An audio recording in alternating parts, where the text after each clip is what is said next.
بسم الله الرحمن الرحيم. السلام عليكم ورحمة الله وبركاته. الحمد لله وحده والصلاة والسلام على من لا نبي بعده أما بعد. عزیز طلباء، امید کرتا ہوں آپ بخیر و عافیت سے ہوں گے انشاءاللہ۔ آج کے سبق میں ہم علامہ تفتازانی رحمۃ اللہ علیہ کی ایک تحقیق انیق پڑھیں گے۔ علامہ نے لو سے متعلق بہترین تحقیق پیش فرمائی۔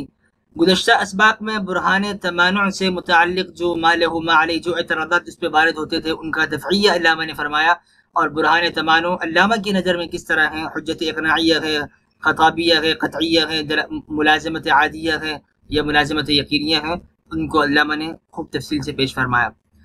آج کے سبق کا خلاصہ یہ ہے لب لباب کہ لو اس میں کچھ نحات کے اختلاف ہیں۔ علامہ اپنی رائے بھی پیش فرمائیں گے، اور اپنی رائے پیش فرمانے کے ساتھ جو دیگر علماء ہیں نحویین جنہوں نے صرف چند اقسام کا اعتبار کیا اور دیگر اقسام کا جو علامہ تفتازانی رحمۃ اللہ علیہ جن سے اس بات فرماتے ہیں، استدلال کرتے ہیں، ان اقسام کو انہوں نے تسلیم نہیں کیا تو علامہ نے ان پر ناراضگی کا بھی اظہار فرمایا ہے۔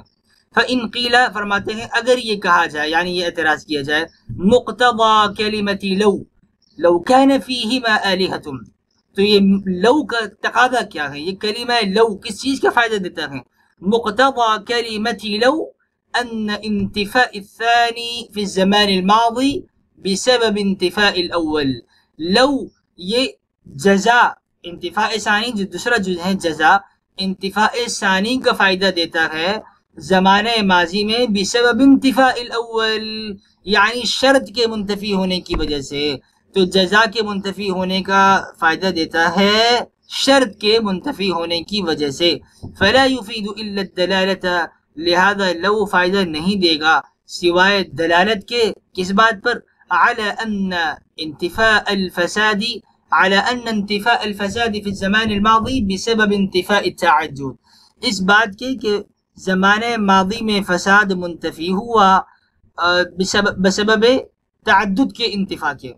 زمانے ماضی میں لو كان فيهما آلهة الا الله لفسدتا، تو زمین و آسمان کے نظام درہم برہم نہیں ہوا، زمین و آسمان کے نظام الٹ پلٹ نہیں ہوا، اور زمین و آسمان نہ پھٹے اور نہ گرے۔ تو پتہ یہ چلا کہ تعدد نہیں ہوا، اسی لیے زمین کا اور آسمان کے نظام قائم ہے۔ لیکن زمانہ ماضی میں یہ بعض علماء جن میں ابن حاجب رحمۃ اللہ علیہ نحوی گزرے ہیں، آپ کا بھی یہی کہنا ہے اور آپ کی رائے بھی یہی ہے، جو بعض علماء کا کہنا ہے۔ علامہ اس کو فَإِنْ قِيلَ سے تعبیر فرما رہے ہیں کہ بعض لوگوں کا یہ خیال ہے یا کچھ معترضین کا یہ کہنا ہے کہ لو صرف اسی چیز کا فائدہ دیتا ہے کہ زمانے ماضی میں جزا نہیں پائی گئی، کیوں؟ اس لیے کہ شرط نہیں پائی گئی۔ جزا منتفی ہوئی ہے شرط کے منتفی ہونے کی وجہ سے زمانے ماضی میں۔ قلنا نعم، علامہ فرماتے ہیں ہم یہ کہتے ہیں جی آپ درست فرما رہے ہیں، آپ کی رائے درست ہے، آپ ٹھیک کہہ رہے ہیں، نعم بالکل ایسے ہی ہے۔ بحسب اصل اللغہ، اصل لغت کے اعتبار سے ایسا ہی ہے، لغوی معنی یہی ہے جو آپ نے فرمایا۔ لیکن قد تستعمل، آپ جانتے ہیں کہ قد جہاں تحقیق کے لیے آتا ہے وہاں تقلیل کے لیے بھی آتا ہے، اور یہاں پر تقلیل کا معنی ہی یہاں مراد ہے کہ قد تستعمل، کبھی کبھار لو استعمال کیا جاتا ہے للاستدلال، استدلال کے لیے، بانتفاء الجزاء على انتفاء الشرط، جزا کے منتفی ہونے پر اس کا استدلال کیا جاتا ہے شرط کے منتفی ہونے کی وجہ سے، من غیر دلالت على تعیین زمان، بغیر کسی دلالت کے کسی خاص زمانے کے۔ اب علامہ بھی جو بات فرما رہے ہیں اور جو شیخ ابن حاجب فرما رہے ہیں، دونوں میں فرق کیا ہوا؟ قبل اس کے کہ ہم فرق کی طرف چلیں، جو عمومی ضابطہ بیان کیا جاتا ہے کہ زمانے ماضی میں جزا منتفی ہے شرط کے منتفی ہونے کی وجہ سے، اس میں دو خرابیاں آئیں کہ لو كان فيهما آلهة الا الله لفسدتا، اس آیت سے مراد، اس آیت کا مقصد تعدد کی نفی کرنا ہے یا زمین و آسمان میں جو فساد واقع ہونا ہے، امکان فساد، اس کی نفی کرنا ہے؟ یعنی یہاں پر شرط کی نفی مقصود ہے یا جزا کی نفی مقصود ہے؟ تو ظاہر بات ہے کہ لو کان فیہما آلہۃ الا اللہ لفسدتا، یہ آیت برہان تمانع میں ہے، اور امکان تمانع یہ تعدد کی نفی کرتا ہے، اور لو کبھی یہاں پر یہی فائدہ ہونا چاہیے کہ یہ تعدد کی نفی کرے، نہ کہ زمین و آسمان میں جو فساد برپا ہوگا یا اس کے امکان ہے اس کی نفی کرنا۔ تو شرط کی نفی کرنا اس آیت میں یہ مقصود ہے، نہ کہ جزا کی نفی کرنا، ایک بات۔ دوسری بات یہ کہ اگر ہم اسی مشہور معنی کو لے لیتے ہیں کہ بھئی زمانے ماضی میں لو کا فائدہ تب ہوتا ہے کہ زمانے ماضی میں جزا منتفی ہوئی ہے شرط کے منتفی ہونے کی وجہ سے، تو لو کان فیہما آلہۃ الا اللہ لفسدتا، اس آیت سے ہمیں صرف زمانے ماضی کے اندر نفی کو مراد لینا ہے، تعدد کی نفی، یعنی تعدد الہ یا آلہہ معبودوں کی نفی ہم صرف زمانے ماضی کے لیے ہی لیں گے، یا ہم توحید کو للابد اور للازل للسرم یعنی ہمیشہ سے ہمیشہ تک کے لیے ہم ثابت کرنا چاہیں گے؟ تو واضح بات ہے کہ توحید کا نظریہ، توحید کا عقیدہ یہ ہمیشہ کے لیے ہے، ہم تو مطلقاً اس کے اثبات کرنا چاہتے ہیں۔ تو علامہ فرماتے ہیں کہ جہاں تک یہ مشہور معنی ہے، اس مشہور معنی میں یہ دو خرابیاں آتی ہیں۔ ایک خرابی تو یہ کہ تعدد الہ یا تعدد صانع ان کی نفی تعدد کی نفی نہیں ہو رہی، بلکہ پہلے جزا کی نفی ہو رہی ہے اور پھر جزا کی وجہ سے پھر شرط کی نفی ہو رہی ہے۔ اور دوسرا یہ کہ اس مشہور معنی میں زمانے ماضی کو خاص دخل ہے، جبکہ ہم تو مطلقاً زمانوں کی بات کرنا چاہ رہے ہیں۔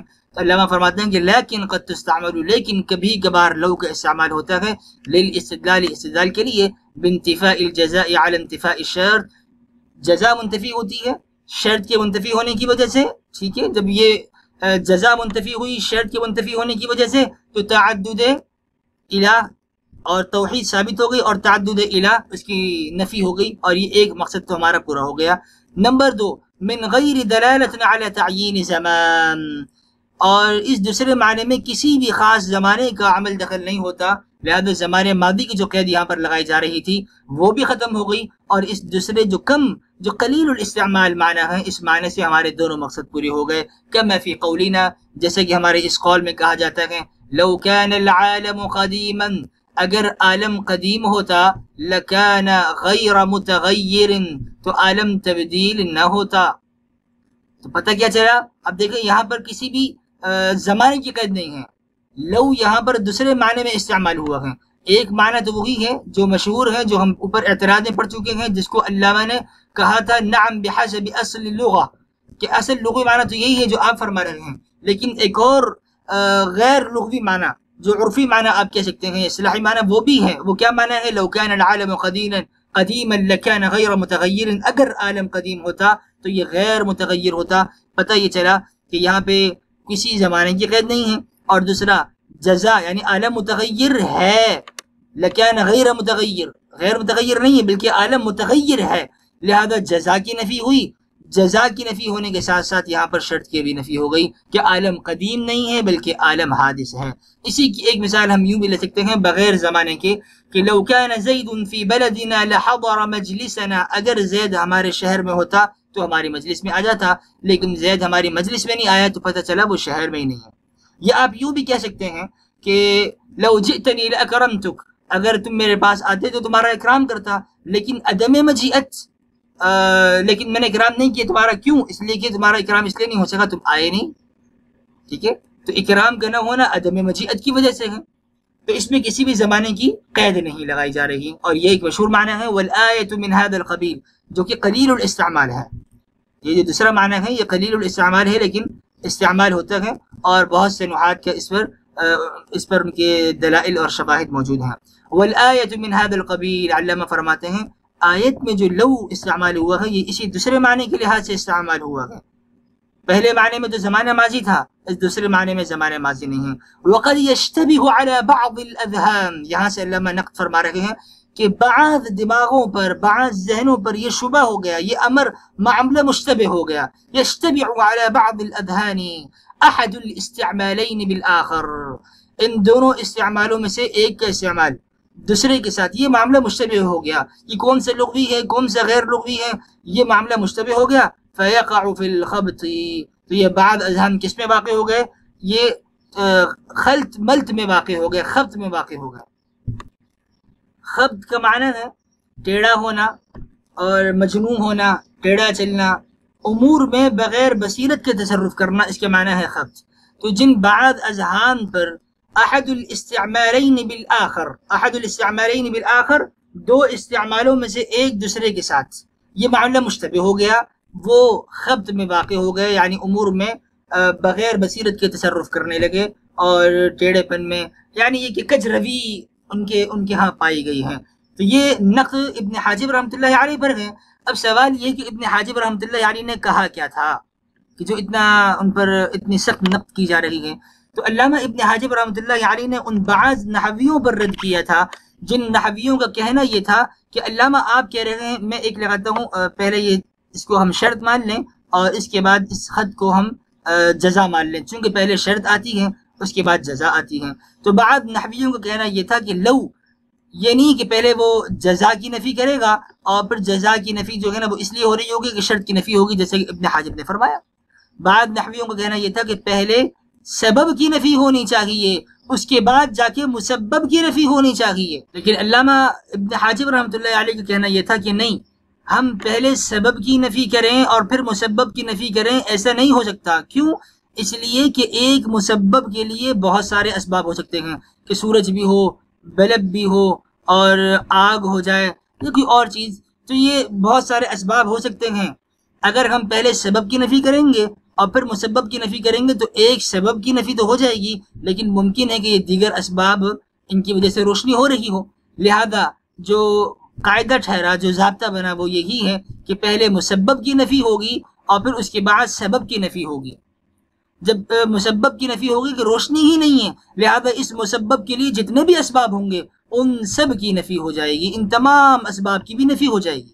لیکن علامہ نے یہاں پر زمانے ماضی کی بھی قید لگا دی، جو کہ مشہور استعمال ہے۔ پھر علامہ تفتزانی رحمۃ اللہ علیہ نے ابن حاجب پر رد کرتے ہوئے فرمایا کہ زمانے ماضی کی قید لگانے سے ہماری مراد پوری نہیں ہوتی جو آیت میں ہم چاہ رہے ہیں۔ لہذا یہاں پر آیت میں جو معنی ہم لے رہے ہیں وہ قلیل الاستعمال ضرور ہے، لیکن اس پر شواہد موجود ہیں، جیسے کہ ایک شاہد یہ پیش کیا گیا، لو کان العالم قدیما لکان غیر متغیر۔ تو خلاصہ درس یہی نکلا کہ لو کان فیہما آلہۃ الا اللہ لفسدتا۔ اللہ تعالیٰ کے اس فرمان میں لو کا استعمال جو ہوا ہے وہ دوسرے معنی میں ہے، اور دوسرا معنی یہ ہے کہ جزا منتفی ہے شرط کے منتفی ہونے کی وجہ سے، چونکہ وہ نظام عالم میں خلل نہیں پیدا ہوا تو پتہ یہ چلا کہ صانع ایک ہی ہے اور ہمیشہ کے لیے یہ ہے، اس میں کسی خاص زمانے کی قید نہیں ہے۔ تو آج کا سبق ہمارا اختتام پذیر ہوا۔ آئندہ کے درس سے انشاءاللہ ہم قدیم کی اور اللہ تعالیٰ کی جو دیگر صفات ہیں ان کو انشاءاللہ ہم بالترتیب شروع کریں گے۔ سبحان اللہ وبحمدہ، سبحانک اللہم وبحمدک، نشہد ان لا الہ الا انت، نستغفرک ونتوب الیک۔ سبحان ربک رب العزۃ عما یصفون وسلام علی المرسلین والحمد للہ رب العالمین، والسلام علیکم ورحمۃ اللہ وبرکاتہ۔